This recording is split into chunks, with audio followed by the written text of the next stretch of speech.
It is my great pleasure to welcome among us today or this evening Professor Dan Ellis from Columbia University. Just to give you some idea about his curriculum, he started at the University of Cambridge in Great Britain, where he got his BA, and then he moved to another Cambridge in Massachusetts to MIT, where he got his master's, and eventually PhD from Media Lab, right? And then, since then, I actually met him at ICSI, at ICSI Berkeley, where he started as a postdoc and then became a researcher, senior researcher, and eventually moved on to his own academic career now at Columbia University. And we were just discussing with them this afternoon. I realized that pretty much everything what we are doing now here in my group is in some way, interesting way, related to Dan's work also, because we did some work together, actually quite a bit to my surprise. And so what we are doing here, Dan has some signature here and there on it. So I'm very glad that we are having him here today, and he can tell us. Then in the meantime moved on, and he moved into other things besides speech recognition. He deals a lot with acoustics in general and with separating sources and so on and so on. But today's talk will be about speech and speech separation and how to separate speech from other sources of acoustic information. Please, Professor Dan Ellis from Columbia University. Thank you. Yeah, it's very strange experience actually, and very gratifying to have met with HENIC students and find that some of the stuff that HENIC and I had worked on some years ago, and also some of the other stuff that's come out of my lab in the meantime is actually being investigated here, and it's really wonderful to see. I think there's probably nowhere else in the world I could have that experience, so I'm very pleased to be here. As HENIC said, I have been through a number of different institutions, and I've sort of gone through a number of different topics that I've worked on. And this talk is about separating acoustic signals, specifically separating speech signals, although not necessarily exclusively. And to sort of explain where that came from, when I was doing my dissertation, I was working on source separation based on insights into how people separate sources. And I didn't actually start working on speech until I came to Berkeley after that, until I started ICSI. And originally the idea of me going and working in speech was that, well, speech has these big problems with interfering sources, and so it's a good domain to work in source separation. But I basically completely dropped the source separation work and just got totally absorbed in mainstream speech recognition, which is a very absorbing kind of problem. There's a lot of stuff to understand. But all along there was this idea that, well, but how is this going to help with source separation? And so this work, which is the work of two of my graduate students who just graduated this year, Michael Mandel and Ron Weiss, this is really trying to get back to that problem, trying to use what we learned in looking at speech recognition and apply it to my mind, more fundamental problem of separating acoustic sources. And the big lesson is that speech recognizers have very specific and detailed models of what they think a speech signal is. And that's a very useful basis for trying to separate and organize mixtures. So I'll talk a little bit, I'll introduce the idea of source models and how they are important in scene analysis in source separation. And this is somewhat aimed at people who have a different idea about source separation, and maybe you guys are more open-minded about that, but you'll see what I'm getting at. I'll talk about this work on using speaker models, using this particular idea of eigenvoice speaker models for source separation, which is basically the work of Ron. I'll talk about Mike's work on looking at binaural signal analysis, in particular, if you have two ears and you've got reverberation, how you can pick out different numbers of sources. And then finally look at how those two ideas can be combined in a fairly satisfying way. My group at Columbia, just before we get started, LabRose is a laboratory for recognition and organization of speech and audio. We work on a variety of topics. My background is basically in signal processing, but we use a lot of machine learning tools, and sort of the goal that we're trying to get to is this information extraction, which isn't really a field, but it's sort of it's a nice sounding buzzword of trying to get high level stuff out of signals. And so we work on separation, on recognition, and on these sort of more high level retrieval tasks. And then we work in a variety of domains. We work in speech. We work in environmental sounds, which is sort of the kinds of things that you might record just day to day. And then we've also been doing a lot of work in music signal analysis lately. In fact, both Ron and Mike are now working in music. Ron has gone to NYU, do a postdoc there in music processing, and Mike has gone to University of Montreal and also working in music processing. So there's a nice kind of crossover in my lab between these different kinds of audio problems.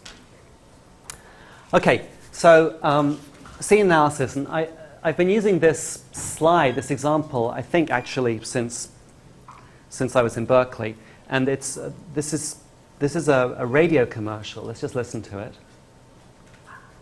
without turn the mute off first. Okay, here we go. And I, the hapless prey, was engulfed in a burning rage. Of course, that was before I got my car's air conditioning service at Arkham. Okay. The reason I like that example, and the reason I'm still playing it, is because it's very rich, right? You immediately, it's a radio commercial, so it's been built to convey a lot of information purely acoustically and to be very easy to parse, to understand. But there's a lot of things going on there. We have the voice, which has got a message, but also has got all these sort of non-verbal cues going on, because there's the kind of the connotation of how his voice changes. There's the background stuff, the rumbling, and then the little violin interjection, and then the music changes and the stuff going on. If we look at the spectrogram, the only sort of good visualization and the standard tool for this kind of stuff. So we've got time, we've got frequency, and we've got the energy and the color. We can see that there are different things. So these are classic kind of speech, harmonic speech formats. You'd know that was speech, but there's something going on down here, which is the rumble. And there are various other parts going on. You wouldn't know by looking at a spectrogram that it was going to sound like there were three separate things going on. It's very difficult to hear these separate components just to spot them just by looking at the image. But it's inescapable to hear them when we're listening to them. So this is the kind of sound that we have to deal with. This is what the world is like. And so if we're interested in trying to build machines that can analyze sounds and can get the kind of information from sound that people do, this is the kind of thing we have to deal with. Humans and, of course, other animals have learned how to deal with this problem, so that's an interesting place to look at. But with machines, a lot of the work we've done has sort of tried to sidestep this problem. A lot of work in speech has said, okay, it's going to be much too hard if we deal with mixtures of sounds, so we'll just start with isolated speech and see where that gets us. But that has sort of, largely grown to take over most of the field, and so this problem of dealing with speech in mixtures has received rather little attention. Okay, so what can we do to deal with this? We have to do some kind of separation if we've got multiple acoustic sources which are overlapping. And there are a number of different approaches. One of the most sort of powerful and attractive approaches is this idea of independent component analysis, or it's sometimes used interchangeably with blind signal separation.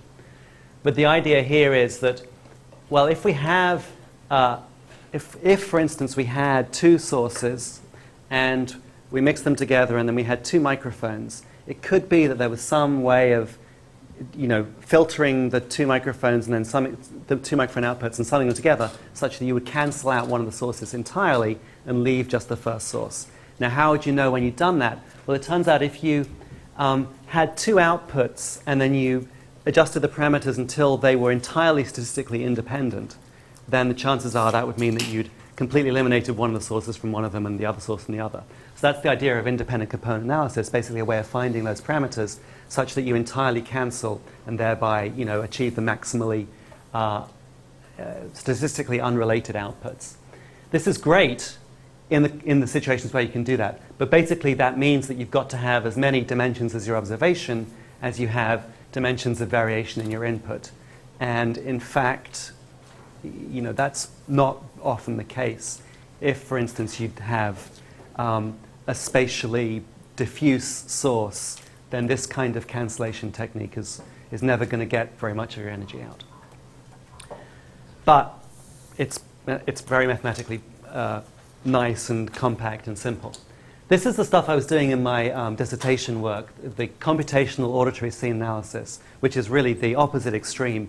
It's very much heuristic based. We look at psychological experiments in terms of people listening to different sources and try and infer the kinds of processes they must be using to separate them out. And so there are lots of principles, these separation cues, and different ways of trying to use them. The most sort of functional systems, what they boil down to, is some kind of time frequency mask. So you have some processing that tries to figure out which regions in time frequency are dominated by a particular source. You then have this checkerboard mask which you apply on the spectrogram or something to just keep those parts. Then you invert the representation, you get a signal out. Under ideal conditions, if there was some way of getting the right mask, this is an incredibly effective, a really remarkably effective way of separating signals in many cases, because if you just keep the individual time frequency cells that have high local signal to noise, you can get some very good sounding speech signals out. But of course, the trick is, well, how do you come up with finding this mask? And there aren't. That's a big problem. You can come up with these very complex systems, but there's no nice simple principle that you can use. So I'm trying to argue that there's a third approach here, which is the model-based approach. And the basic idea is that you've got some description of the source that you want to extract in terms of a model. So a model is some way of describing the entire set of all the signals that you care about without having to enumerate them all. There's some kind of parametric description. And then the way you deal with your source mixture is you have a mixture signal come in, you have some way of trying to figure out what parameterization of your source model gives you a good agreement to at least part of this mixture. And then if you want to resynthesize, you can take those same parameters and drive them in, drive an output model with that. Of course, we haven't said how we build this, and of course it stands or falls based on the strength of this model. But there are other work has happened, like speech recognition, which can maybe give us some very powerful models, and that's the trick, if we can figure out how to use those. Okay, and so this is kind of the slide in which I try and make the case for those people who may still be thinking that the ICA approach of pure cancellation, pure separation is the right thing, to at least give the idea of model-based inference a look in. Because, we can only do this ideal separation if we can get to some representational domain where the two signals come out as completely separate. And, to some extent, time frequency tiling gives us some of that in that because speech is relatively compact in time frequency, the energy is mainly concentrated in these harmonics, then the number of times the harmonics collide is relatively small compared to the number of times they'll fall in different cells. But of course, that's if you've got two speech signals, and if they're anechoic, as the number of speech signals increases, the chances of that go down. If you have reverberation, so suddenly the speech energy is spread much more broadly across time anyway, then the chances of this go down. So in general, we are going to have overlap, and maybe you can come up with some other representation rather than time frequency, but there's no guarantee that there's going to be some domain where you're going to be able to completely separate these signals. In general, you're always going to get overlaps. If you have overlaps, you're going to have this signal, this number that is the sum of two component numbers. You're trying to break it down into two component numbers, but there are infinitely many pairs that will give you the right answer. So you've got this it's an undecidable problem. And then you just have to say, well, it could be anything, but I'm going to have to choose one of them, so I'm going to have some idea of choosing the most reasonable one.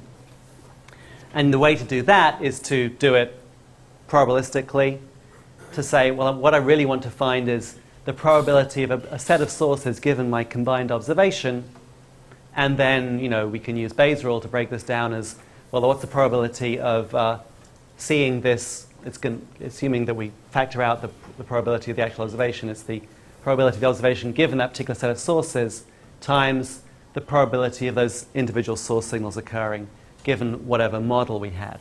And so this, if this is sort of a way of solving the problem, right? This gives us the answer we want if only we can solve this. But both of these things, this thing is relatively straightforward. If the source signals are individual signals, then the probability of the combined observation is just, well, does this observation correspond to the sum of these in the waveform domain, possibly with some little bit of noise around it. These things are a little, it depends on the structure of the model how we evaluate them. But the idea of the trying to find the best one of these, the argmax of this, of course, becomes very expensive because basically we would have to consider all possible sets of signals and then choose the most likely one. So that might be the answer we want, but it's clearly not a functional solution to doing it. But however we approach this, the magic comes from this, right? The magic comes from the fact that rather than having to consider all possible waveforms that could sum together, which there are infinitely many, there's actually only a very small number of waveforms we're going to consider, the ones that are consistent with our model. And so the more the model constrains that set of possibilities we have to consider, the more successful our results are going to be. Okay. So here is some work where where that approach has been taken by not just by us but by other people. Excuse me. Yeah. So how are we going to model the source parameters? Like, how are we going to model the quality of your x, whatever the speech signal given your source? So what are the sources? So this is like let's say the sources are two people speaking. Oh. And like once I know I've got a hypothesis of what the individual so people are are saying. Conventional speech recognition tool models based on the speaker, for example. Yes, Okay. they are conventional speech. They could be conventional speech recognition Okay. models based on speaker. That's exactly what I'm going to talk about now. So in this, there's been a lot of work on this. There was this speech separation challenge that was led by Martin Cook and Taewon Lee, and they put together a large number of Martin Cook, I guess, at Sheffield, recorded a number of sentences with this very constrained grammar. A set of commands, a color, a preposition, a letter, a number, and an adverb. So things like been white by R8 again. And then they recorded a number of speakers speaking these with different versions of these. And then they had a task which was pairs of these summed together, and you had to separate them. In fact, the task was to one speaker would say the color white, and you have to report the letter and number that speaker speaks, which of course happens much later on. It's based on another task, the coordinate response measure that was put together by Brungart a few years earlier, but sort of had a few additions. So here's an example of that. Been white by R8 again. So that's two of these utterances mixed together, and then the task is to somehow figure out what the letter and number was for one of them, which presumably will involve separating and identifying the individual voices. There are two basic approaches you can imagine here. You can imagine you're going to have a speech recognizer that's going to give you the words at the end, but you have this sort of pre-processing where you try and do the separation to do your whatever masking or however you're going to do your separation, and then feed it to the recognizer. Or you could imagine sort of trying to do it all at once by having an idea of what the speech signal is, having your sort of hypothesis of what the utterances could be, and then seeing if that fits to what you think the original signal is, and working at it like that. The point of this slide is that it's almost always a better idea to do the task that you want to do rather than coming up with some arbitrary primary task and then doing the actual thing. In fact, the systems that worked basically did this, but they did it by sort of doing this twice. They use a speech recognizer, but they use it once to do the separation, and the second time to do the actual recognition. So how can we do this? Well, a very simple idea is we have a code book. We have a set of say, short time slices, spectral slices, which are all the possible short time spectral slices that a particular voice can make. And then we have, if we have two voices, we're going to have two of those spectral slices combined together. And then we have a nice model, well, the probability of observation given the two particular states, the two particular code words from the two code books is, simply based on the means of those two states put together, and maybe we'll have a single covariance matrix.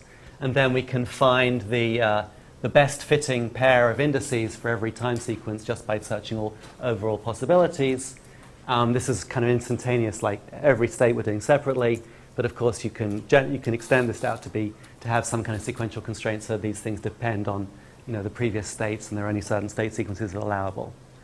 And that sort of stuff works quite well. Here's a quick example where we have speech and then some stationary background noise, and then simply projecting this speech plus noise onto a code book that only has code words for speech, reconstructing. So the noisy mixture sounds like this. And then if we do this projection with no temporal constraints, in fact. Obviously, we've still got a lot of the background noise, but we're able to, these states here where there is dominated by noise, there's nothing that fits, and so we mask that out.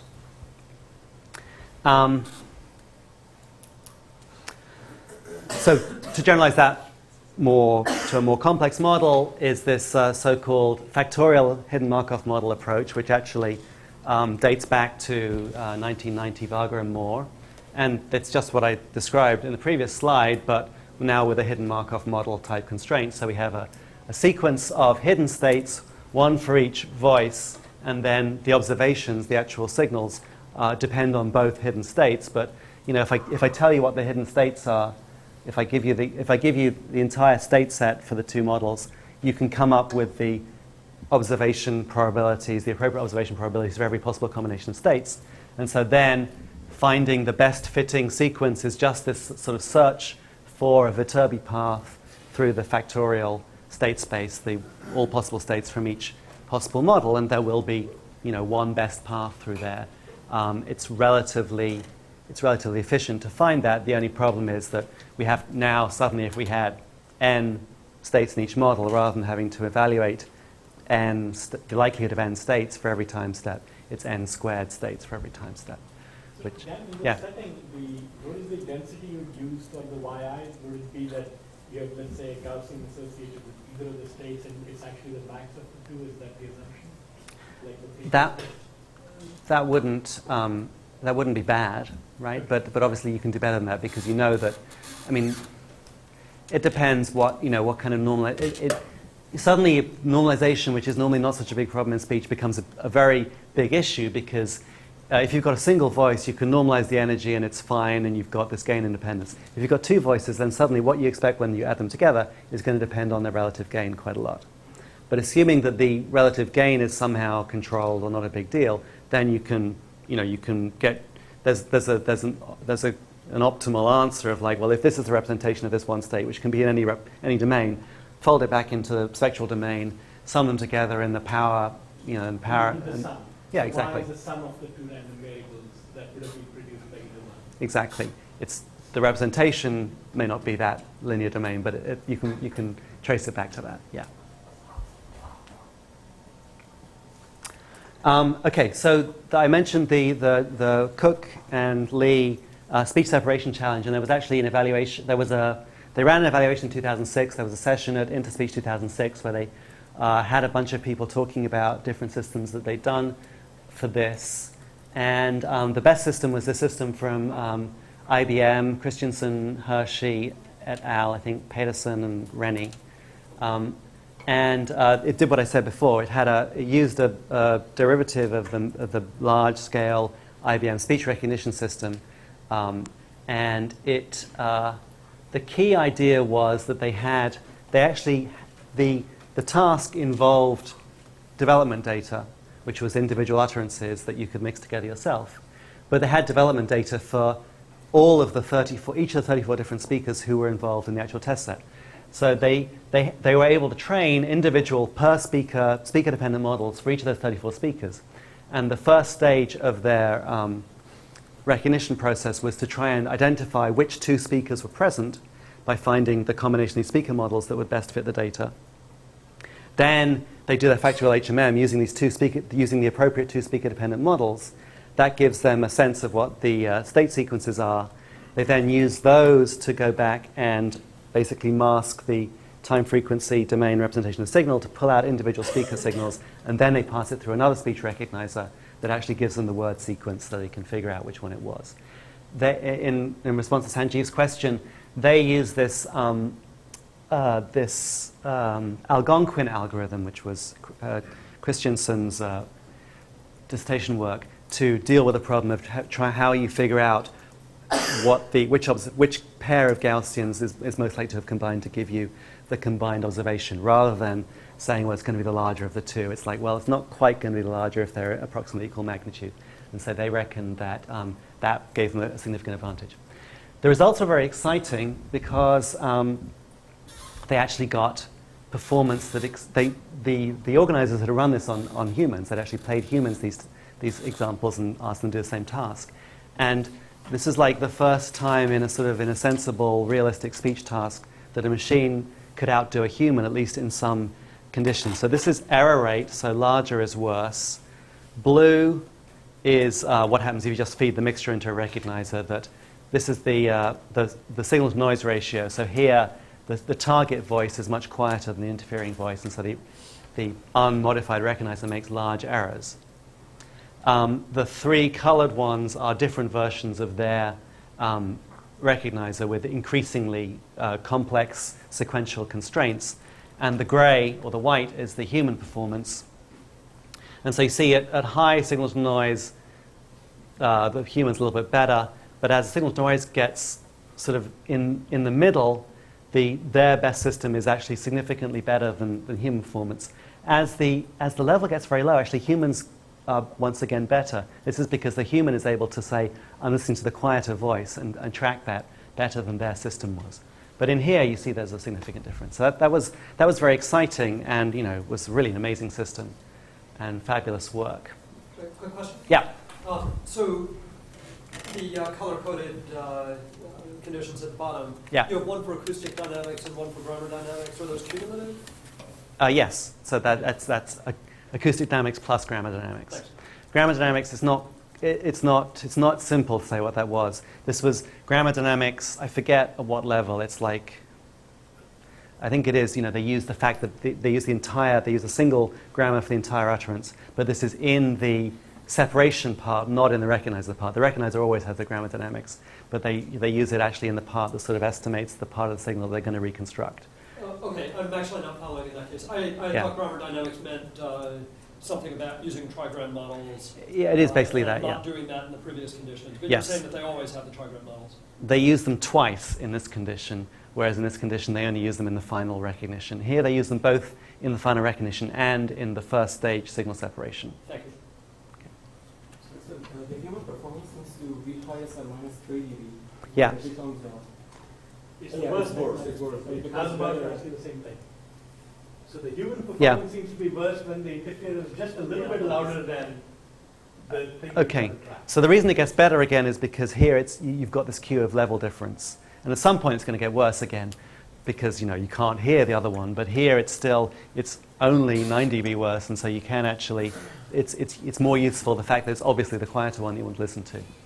Now, why is it worse at -3 than 0? Yeah, it's the interplay between these two things, right? Obviously, the quieter signal will suffer more, interference, more masking. But at the same time, over some range, there's an added advantage to -3 dB. 3 dB difference is not quite enough for you to be able to tell, oh, that's obviously the quieter one, because individual syllables will vary by more than that amount in energy. So you're not getting the benefit of it being quieter, but you are suffering a little bit more of the disadvantage of it being quieter. It could be that, right? I'm guessing that if this hypothesis, one way to test it would be to make the interference first non-speech. Yeah. And I would hope that it would be monotone then. Yeah, yeah, And yeah. second, make it speech, but maybe make it in the language the listener doesn't know. Because I have a feeling there's also a cognitive load, and when you're listening to the other channel, if it's Yeah. sensible, you're interpreting it. Yeah. So, Yeah, this stuff, I mean, there are lots of these experiments done in speech perception, and they're very complicated for those kinds of reasons. That there's this effort in speech perception to distinguish between so-called energetic masking and informational masking. Energetic masking is the stuff where you say, well, look, you know, there was energy right here. It was sitting on top of something, a feature that you needed to get hold of, and it's been masked out, so you can't get it. Informational masking is everything we couldn't explain with energetic masking. And to some extent, there's clearly effects of confusion that sometimes, you know, why is the human making a mistake here? Because they reported the word that the other stream said, and they just got confused and switched the streams around. But there are other cases where it's not that simple, and who knows what's really going on. I don't know what's really going on. Okay. This reminds of a situation in digital communications where when you have a target signal and then you have interfering signal which is extremely strong, it is much better to decode first the interfering signal and then subtract it out. And then it turns out that you have optimal performance. Really? You didn't have any interference Yeah. at all. Yeah. So I don't know, I mean, I don't see an immediate connection, but if that's what happens. Yes. That's interesting. There are various systems for, like I mentioned, the work in music, and there are approaches to separating multiple sources of music which take that approach. But it seems, you know, it depends on how good you are able to predict the foreground model, foreground signal. Yeah. In all these cases, the speech from both speakers starts at the same time, correct? I Yes. was wondering if performance would change if there was a slight offset. Yes. Yes. Definitely. They're not synchronized, right? So they're not like speaking to a metronome, but they are obviously saying speech that has very much the same rhythm. So there is a, you know, better than greater likelihood that they're going to be saying words at about the same time, and that definitely makes it I harder. just meant in terms of maybe the human being able to start Oh, tracking yeah, before yeah, there was another source yeah, that came on top yeah, of something yeah, like that. yeah. I'm sure that would help. But this is the problem with this task, that it's really a very artificial task, right? We don't often encounter people speaking exactly the same time within a few dB of each other, particularly saying similar utterances. And so, you know, it's a nice task in that you can get people to do it, you can get machines to do it, and they're sort of on the same footing because the grammar is very constrained. But at some level, you begin to wonder, well, hang on, if we can really solve this, does this help us with a real problem that we'd want to deal with? And you know, that's a legitimate question. But I think certainly, I mean, all these things, right? The more, generally speaking, the more reasons there are that the speech is different, you would guess that the human's going to be able to pick up on them.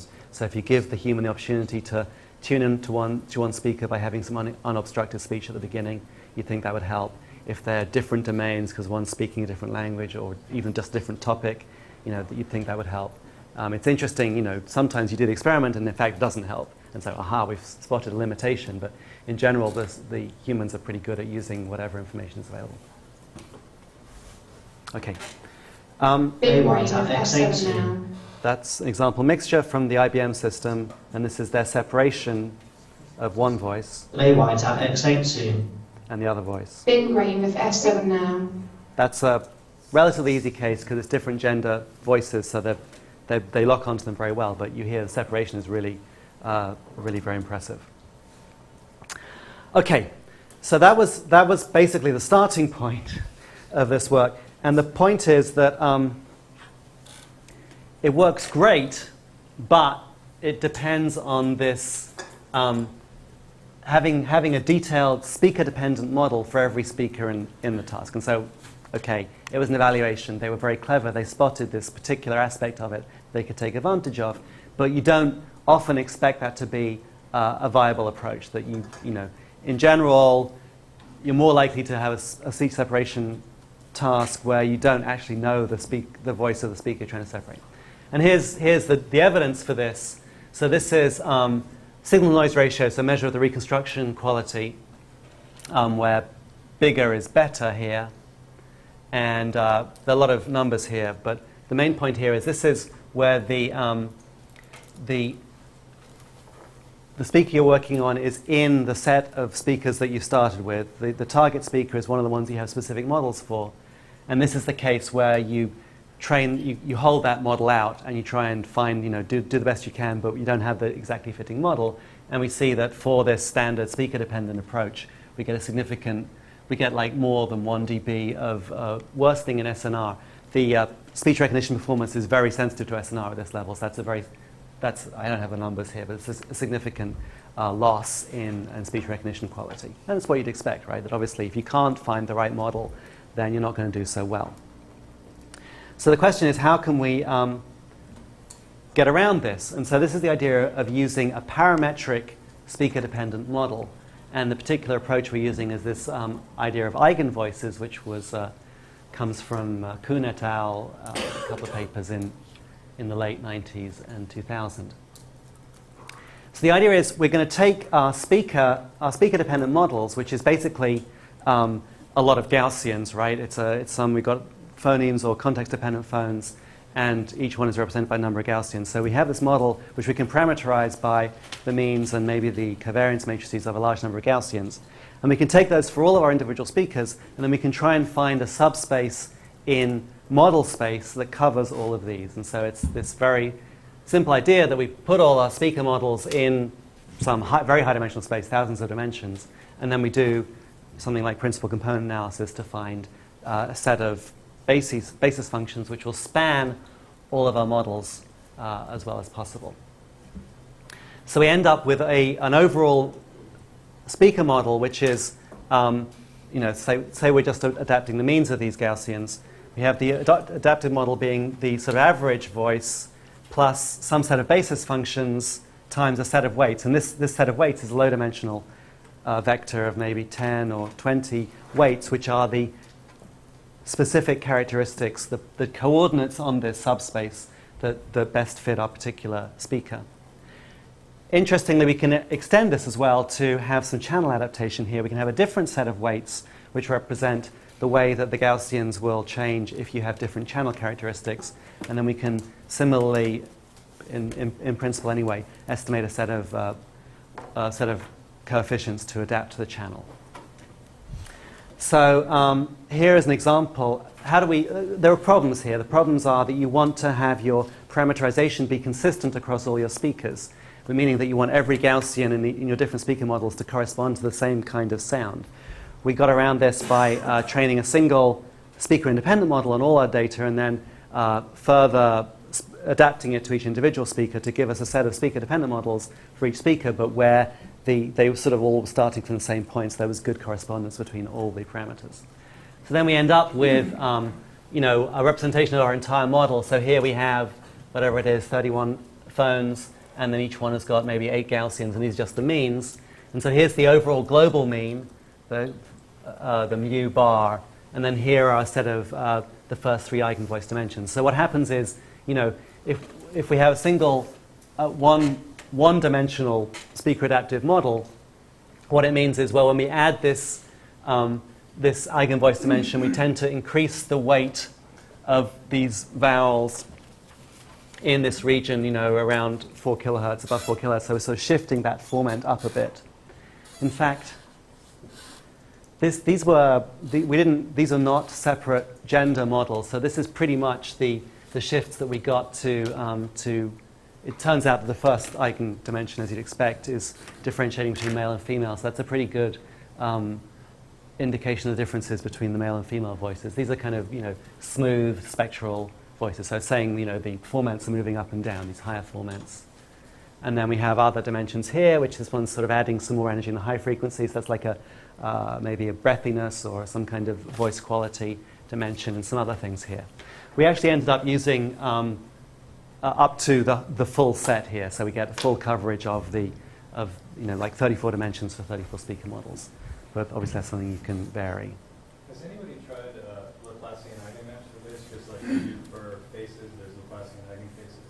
It seems like so it would be a nonlinear projection rather than a linear projection. No, we haven't tried that. Because it seems like it would apply. Yeah, and clearly the assumption of a linear subspace is a big limitation here. Yeah, that's a good idea. Okay, so now what are we going to do for separation? Well, just give you the details. This is basically the same thing we spoke about before, that we've got the state models, which are hidden, the individual state sequences for the two voices, which give us the inferred, or the hypothetical individual signals for two voices, which then combine to give us the actual observation. These things depend on a bunch of parameters here, but the interesting parts are they depend on this set of the W, which is the set of speaker coefficients, the actual point in the eigenspace that corresponds to the speaker, and the H, which is the point, the coefficients for the channel model. These things we assume are fixed across all time slices, so we just have to estimate these ones, and then we can estimate the state sequences, and then we're done. So the overall procedure for separation involves sort of a loop, an iterative loop here.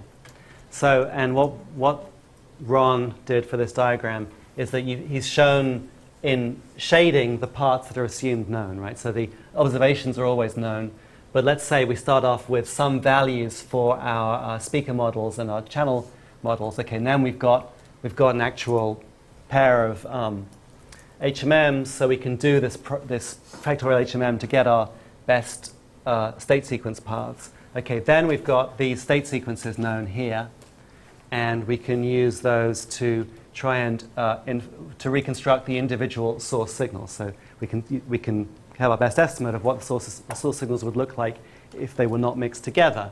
Okay, so then we've got the two source signals. We've removed this coupling down the middle, and we can then do our eigenvoice estimation here to try and update these speaker parameters and channel parameters by iterating between holding state sequence fixed and updating the model parameters, and then holding the model parameters fixed and re-decoding to get a new state sequence. Do you Yeah. do you update U also or not? Just the W's? Yes. No, we don't exactly. So U is the eigenvoice space is pre-learned. It's something that's fixed. So the nice thing of this compared to, for example, the IBM results is that you don't need speaker separated data at all because you're doing it in this embedded loop. So you can start with lots of mixed speech as long as you knew which two speakers there were in it. We had to get U from somewhere, right? We had to get our original eigenvoice space from somewhere. Data set of other speakers. Yeah. Yeah, I don't know. I don't know how well that would work, but yes, in principle, you could use this to bootstrap to separate data and work from there. There's probably more you want to do. Potential than you actually exercise. Yeah.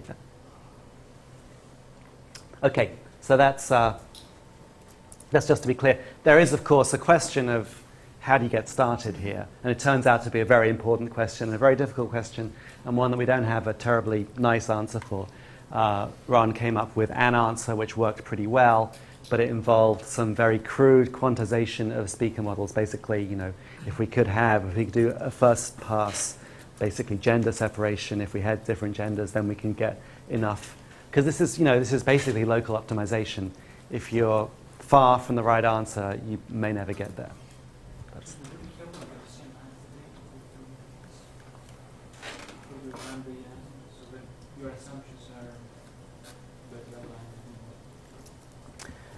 It might, but we've got, we still have to have some, maybe we have some assumptions about the original domain which that might mess up.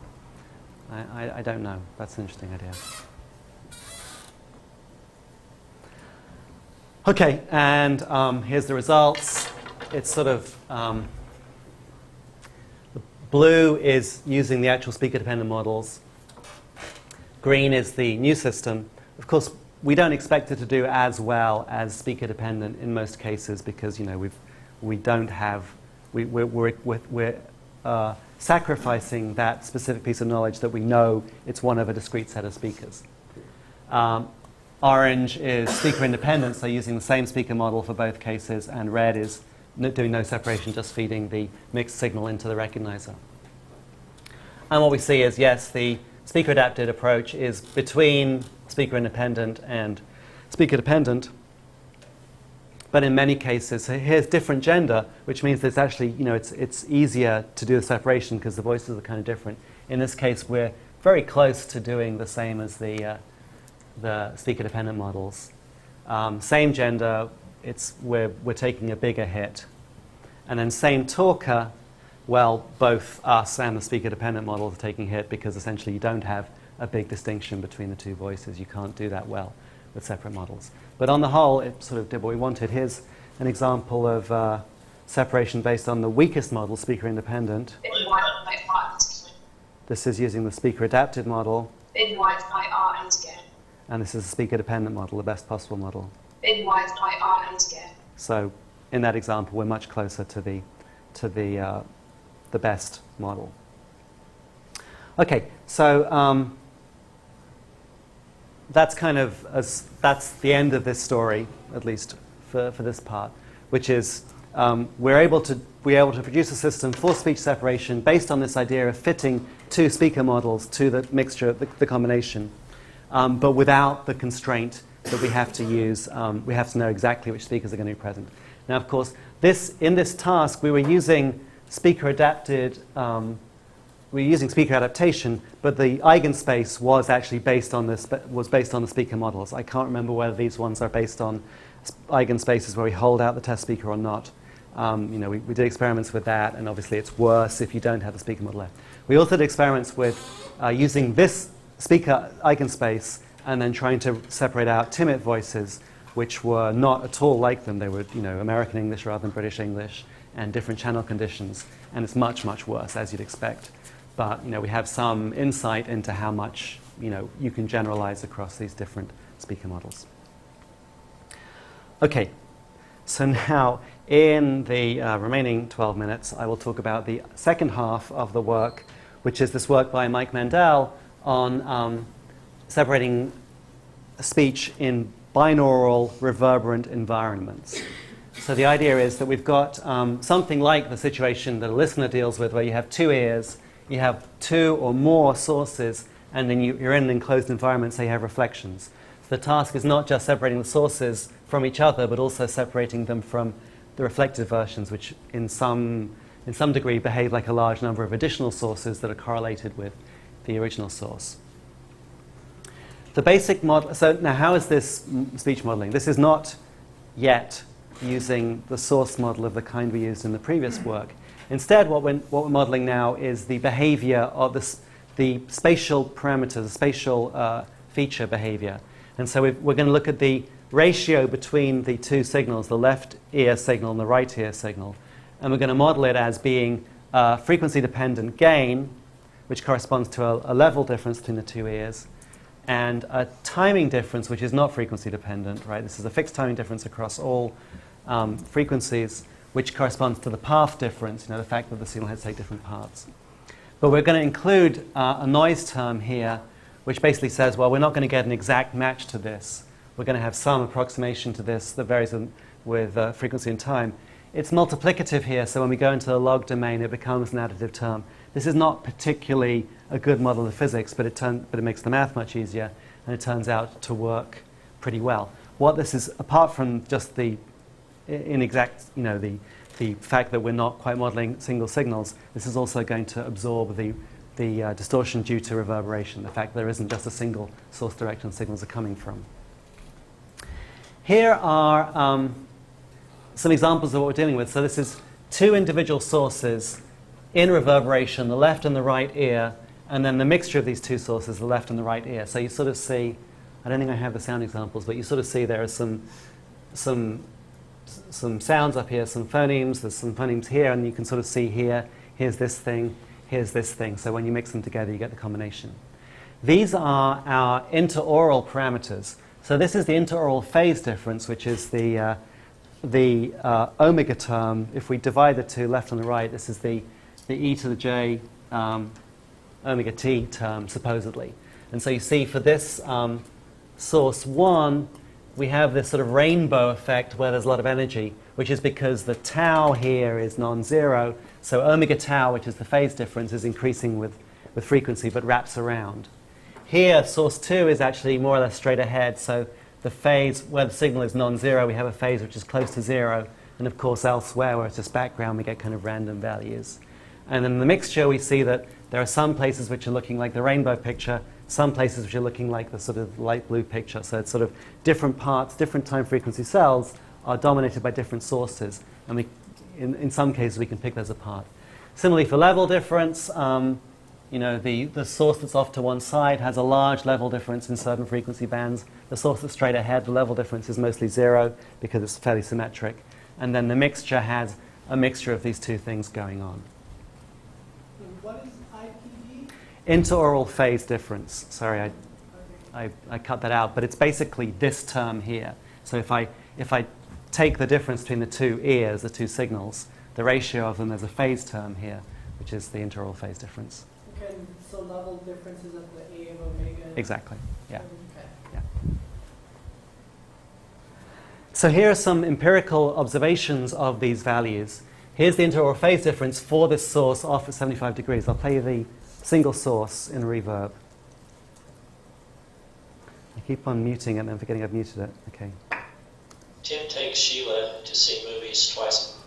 It's synthesized, but it's synthesized with a real measured binaural room impulse response. So someone took a microphone, put it in a real room, recorded it, and then we convolved speech with that.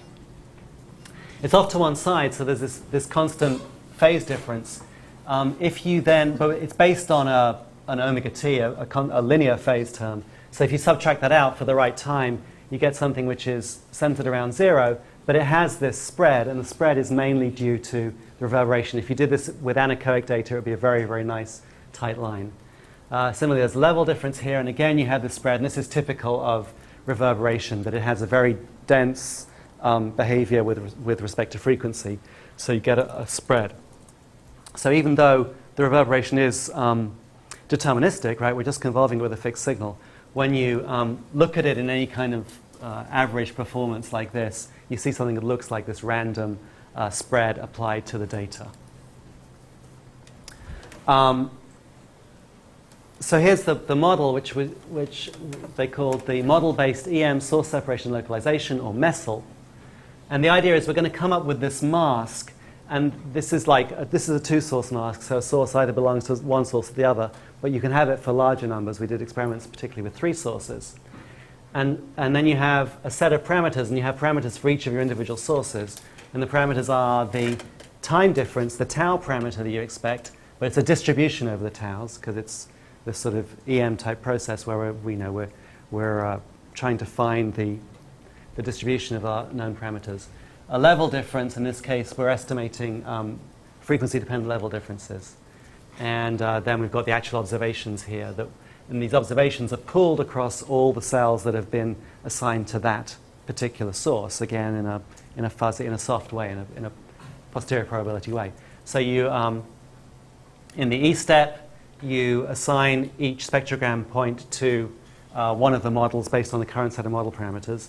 And in the M step, you take these assignments and you re-estimate, you update your model parameters based on the particular, the posterior probability of each cell belonging to it. So basically, you're pooling the parameters, the interaural parameters of all the spectrogram cells, and finding a pair of models which does the best job of explaining all of them put together. But there's no limitation on it being just 2 sources. You could do this for any number of sources, unlike the ICA approach where you're limited to the number of sensors you have. And there are different ways you can get this started. We actually got it started simply by taking some cross-correlation of the 2 signals to begin with, which gives you sort of peaks at common interaural time differences, and then just initializing these times, keeping everything else flat, and starting like that. But if you had other sources of information, you could start from other initialization points and work forward. This task of separating signals in mixtures has had a lot of different approaches, and so there are a bunch of things we could compare it to. But here are some example results. This is an initial mixture. I don't know if you can hear, that's in stereo with reverb. That's one voice separated out. These are signal-to-noise ratio improvements. So the best system we've got here is giving us actually a 9 dB signal-to-noise ratio improvement. That was improving the weaker voice over the stronger voice. And here are a bunch of different other approaches. If we actually take the ground truth, the best possible assignment of cells, we can get up to like 12 dB or more improvement. These are a couple of other algorithms, and these are versions of this that have different parameterizations. In this case, tying the means to be constant across frequency actually gave us a better signal-to-noise ratio, because sometimes there's, it varies depending on the situation. Here's a slightly more detailed plot, and what we're plotting here is the signal to distortion ratio, which is a version of signal to noise ratio that allows you to have some amount of filtering on the target signal, but tells you how much energy you can't explain by any kind of filtering of the target. And it's as a function of the separation between the two sources in degrees.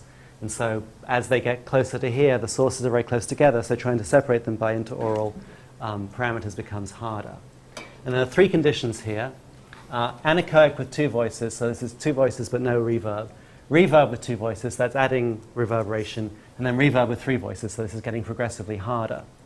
And there are a bunch of different algorithms here. The dotted line at the top here is like the oracle mask. The dotted line at the bottom is a random thing. The new system is the solid red line.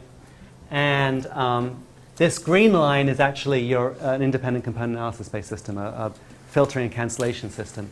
In anechoic with two talkers, it's better than the best possible time-frequency mask, because it's not doing time-frequency masking, it's operating directly on the time-domain signal. It can cancel things out directly.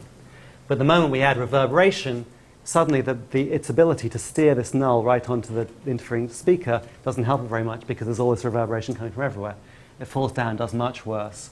And here we see that the Messel system is doing better than any of the alternative algorithms.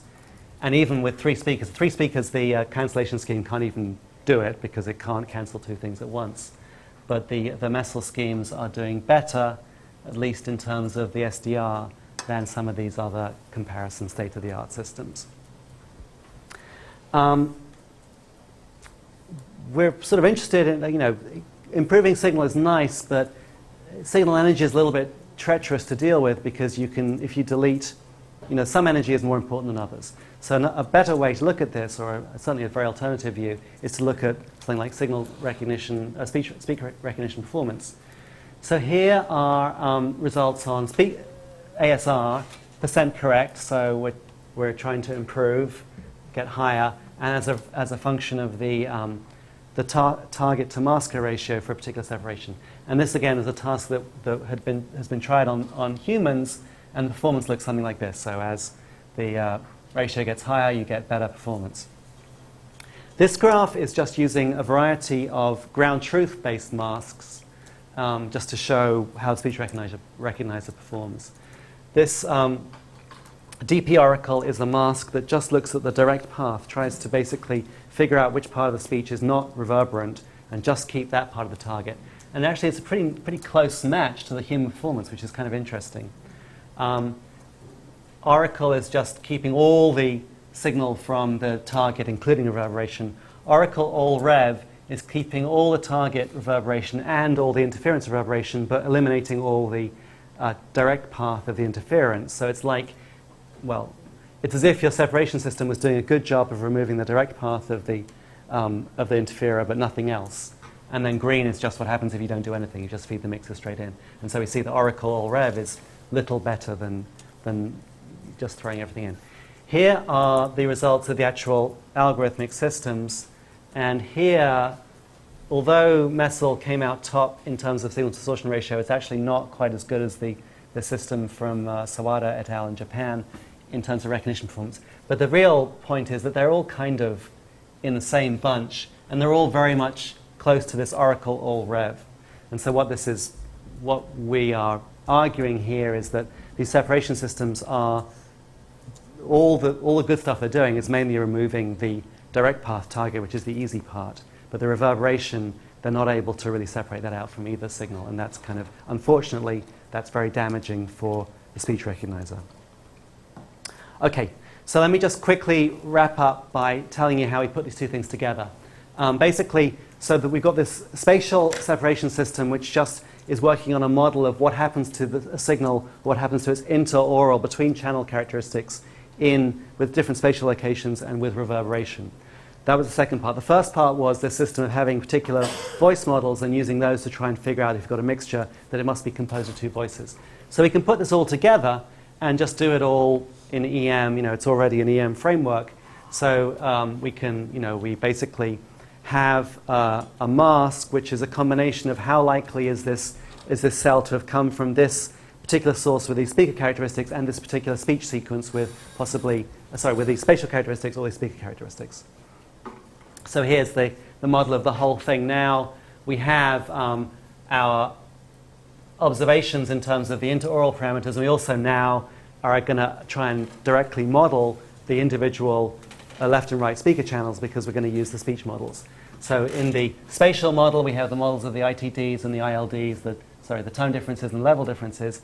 And then for the actual signals, we have a model of some speech model output based on state sequences for each speaker, plus models of the two channel differences. Now, this is where the channel difference really becomes important because there are going to be strong channel effects depending on location here, which we need to accommodate. But we can do that with our H parameters.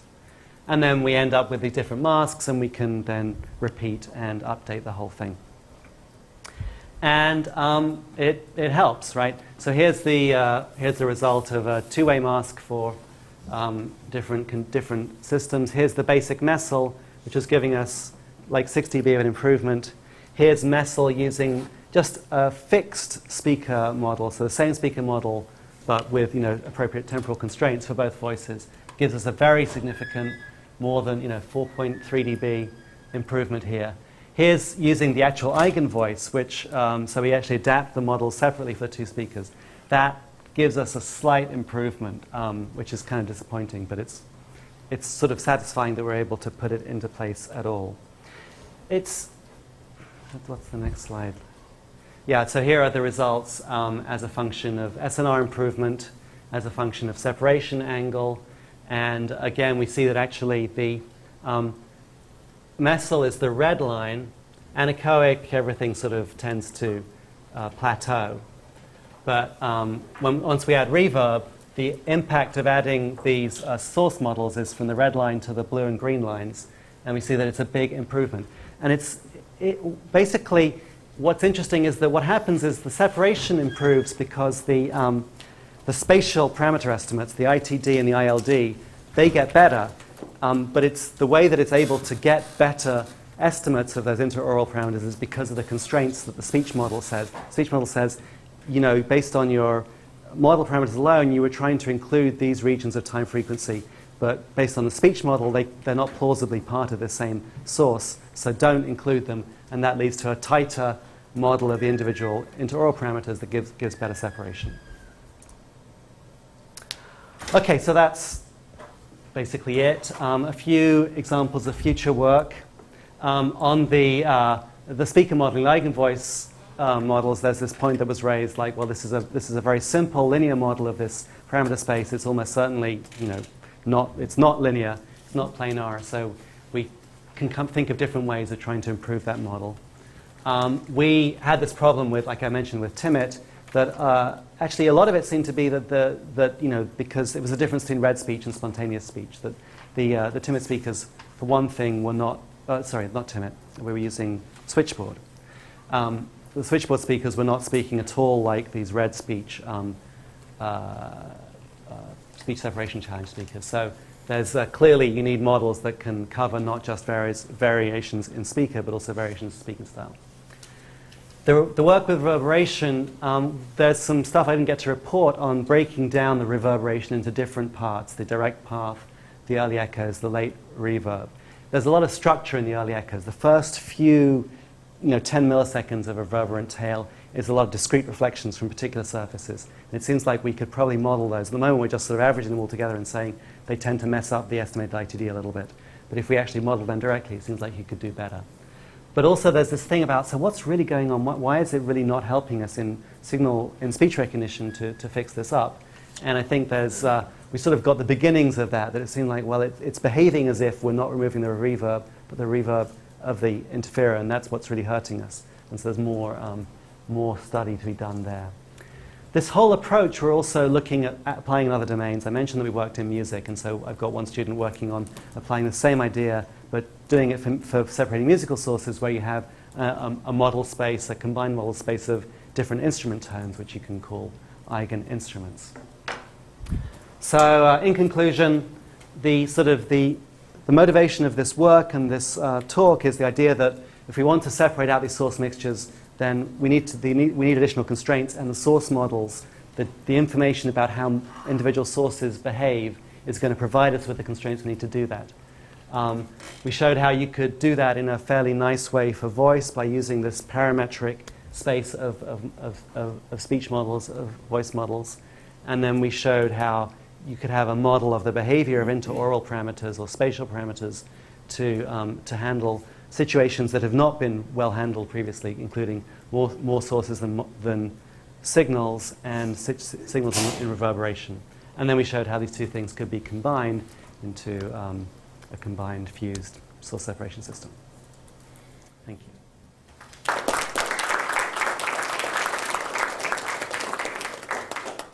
We could ask some questions. Somebody has any.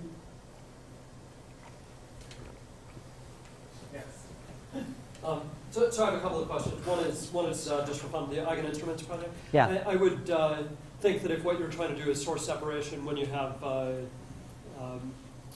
several people playing together as opposed to playing in the same room, playing different things, that might make the problem more difficult. Yes. Partly because they tend to be time synchronized.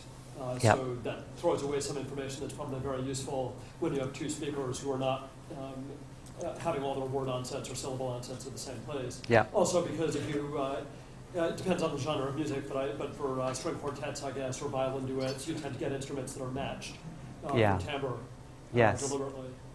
So I would think that language model would end up playing a larger role in doing separation in those cases.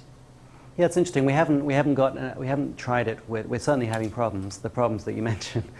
We haven't tried using higher order constraints. I mean, there's basically a simple, we don't expect the note to change very rapidly constraint, a sort of low transition probability constraint. But the idea that we can actually separate out melodies based on some kind of higher order model of the sequence of notes is a good idea.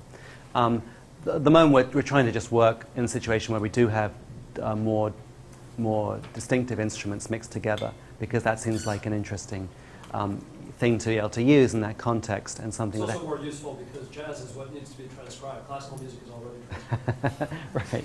There are certainly plenty of situations where we don't have to worry about the same instruments being played on top of each other. Classical music is like red speech. Yes, but not jazz. We're actually doing some work on singing transcription, where it's that situation. Basically, you know what notes they were singing, but what we're really interested in is exactly how they sung them, right? So it's a little bit even when you know the answer, you can still go a little bit further. Like, what's the vibrato like? Are they singing out of tune? Stuff like that. There was a question about earlier about alternatives for doing the eigen voices. Yeah. So Aaron said something about maybe doing some of last year. Yeah. Another possibility may be that there is some work which is very nice about looking at a union of linear subspaces as opposed to something that's non-linear, which often gets you pretty far. Yeah. It's this work I call generalized GCA, or do you know what the name is called? GCA. So that's and it's sort of is amenable to similar kinds of solutions. And what's nice is in the end you do get a union of linear subspaces. There's a lot of work in this sort of manifold learning, right? They're trying to find these more complex subspaces and locally linear type solutions and other things. And because one worry you have about the classical maps is that if you take all the data that you want to separate and then you create the map of that's one thing. But if you have a training set of some voices and then later on you're going to get completely different things, I'm not sure how you map them into this new and the new data into the old space. Yeah. Whereas with the thing with PCA and other things that the mapping is fixed. Yeah, at some level, it's so there. We don't understand the behavior of this speaker space very well. I don't feel like I have a very good feeling for it. We tried to investigate it with some, looking at disparate train and test, and leave one out type experiments. At some point, you could always just have a really large number of speaker models and choose the best one, and at some point you're getting complete coverage. Now, the idea of this kind of modeling is that, they don't vary in completely arbitrary ways, that locally there's going to be some consistent behavior and you can model it. So a localized PCA type approach would give you that kind of efficiency. But the question is, well, how much do you gain? And is it just a question of, well, we can do it in a tenth of the parameters, but actually using 10 times many models is not that bad either. So we definitely found that on the space of 34 models, you don't have enough models there to deal with everything. But with Switchboard, we were able to go up like 250 models, and then it was like it wasn't so clear how much you're getting from having the full space rather than just choosing the nearest neighbor. And it's not. But again, it's like, well, are the limitations now due to the intrinsic behavior of space, or is it the way that we're modeling it? That these Gaussians really aren't properly aligned anymore, and things like that. So it's difficult. Okay, my question might be related to Jason, maybe he wants to ask it. But my feeling is that when it comes to separating like two speakers speaking at the same time, I think that I at least use mostly the really top-down, higher level knowledge, that's the knowledge of the language. And I think that if I understood what you were doing, your models were basically acoustic models. Yes. Well. And you know that because you know what you're doing because just through insight, right? I think it's difficult to. Clearly, being able to knowing what the person's going to say is a big help. But at the same time, it's clear that people are pretty good if you take that stuff away, they're not lost, right? If you force them to use the acoustic signal, use the bottom up, then they can do it. I think I'm certainly not saying that this is that there's no place for that. But I'm just saying let's investigate how much we can get from that bottom up acoustic information. I'm not saying that you shouldn't be doing this. I'm just saying that you think that there is some more hope if we start using more top down. Heavy model that perhaps depends. The approach may be more powerful. Yeah. Yes, absolutely. Because that's basically. That's all. It's sort of a bottom-up approach because I'm dealing very much with the intricacies of the signal. But it is actually essentially a top-down approach because I'm starting off with this model and I'm finding something that fits that model, which is sort of information coming down from the top, right? It's like there's this set of constraints which I've got this very, very unconstrained acoustic problem, and I'm imposing these constraints on it to make it fit. The model itself, I feel, is not very top-heavy. Right, exactly. I agree. So once you've got that, then why not make it more complicated? And we're not dealing with a domain where that is. I have no problem at all with that idea. Yeah. So going back to the question of the human performance. Yeah. So it seems like the humans can benefit from any separation between the target and interferer. Yes. And in all the machine data that you showed, yes. It seems to the worse the target SNR, the worse the machine does. So I was just wondering, do you have any idea of what is the process or a strategy that can be put into the machines so that they might show some kind of the same kind of behavior that humans? There was this thing that even when the humans improved just for a distinction between the target and interferer, even if the distinction was that the target was weaker than the interferer, whereas the machines didn't get that benefit. Yeah, I think that's just a question of the machine has just got this kind of crude way of separating the signal. It's got this time frequency mask, which is just it's highly quantized in frequency anyway. And it just like once you have the strong signal there, it just starts destroying things. And humans just have a more precise way of listening to the weaker signals. It's kind of ironic because actually what we know about the ear is it's got very limited dynamic range. And if you do have two signals at different level, then if you've got more than 10 dB difference, you know, you've got basically no sensitivity to the weaker signal. But maybe the ear does have a very nice ability to tune in time and frequency. We've got a lot of different frequency channels. It seems like we have dynamic tuning, so in response to the signal, that they can either become broad or narrow. So maybe that the human analysis is able to do a more adaptive breakdown into time frequency. Or it may be that remember the Trinicon system, which was based on cancellation, was better than any mask-based system. Maybe the ear has the ability to actually not just gate signals, but actually combine them to cancel out signals. In particular, the classic model of binaural detection is actually based on that idea. The equalization cancellation model, it appears that humans are able to actually subtract signals and find the residue. So certainly people are doing something more precise in terms of picking out signals, and that's why they're able to deal with them at lower levels. And there's absolutely no reason the machines should have an advantage because they've basically got lower noise on their input sensor than the ear can deliver. And so, you know, we're just not clever enough to use it yet. Seems to me like humans also may have a disadvantage in terms of attentional focus. Absolutely. So my guess is that when I'm listening to somebody at a cocktail party, while I can tune the other people out, I'm probably not recognizing their speech according to a trigram language model, which is what the red bars on the factorial H&M system are doing. Yes. So if the task was telling me both letters and both numbers of both voices, humans would do pretty badly, and the machines would do pretty much the same. Yeah. Now machines take, unless I miss my guess here, the factorial H&M is a lot slower to do exact decoding under than if you were to recognize one, because you're squaring the number of states. But you do have to do that. Yeah, I guess you just compensate with heavy pruning. I mean, well, with longer computation, yeah. I mean, you know, it's or with longer computation. Yeah. You need to recognize both to be able to get the advantages. You can't just run a single path, right? Because you want to be able to figure out, well, this part that I haven't modeled, can I explain it some other way? And if not, then maybe I should think differently about my first hypothesis. Yeah. So this is one of these cases where, like with playing chess, yeah. The advantage of computers actually has to do with brute force, with the fact that they're fast at certain things. Yeah, definitely. That people might not be fast at.